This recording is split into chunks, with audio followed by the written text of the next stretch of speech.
Mattis Show. Yeah, the Adam Mattis Show. Oh, hey.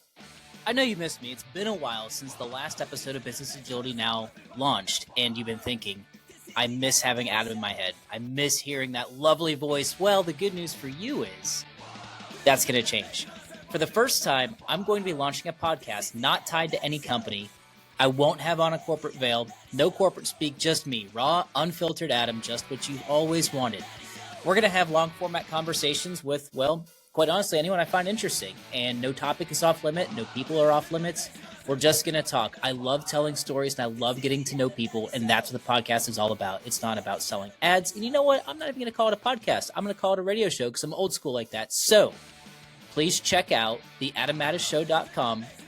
Hit your notifications, subscribe on all of your favorite platforms. They'll be linked on the site, and get ready. My intent is to drop this on February 2nd. We're going to have 2 episodes a week, and I hope you love it. Please let me know if you don't, if you do, all the things, you know the drill. There's a lot of podcasts out there. I hope that this one can float to the top of your must-listen-to list. If history is any indication, I think you'll like it. Give it a shot. Check it out. Thanks.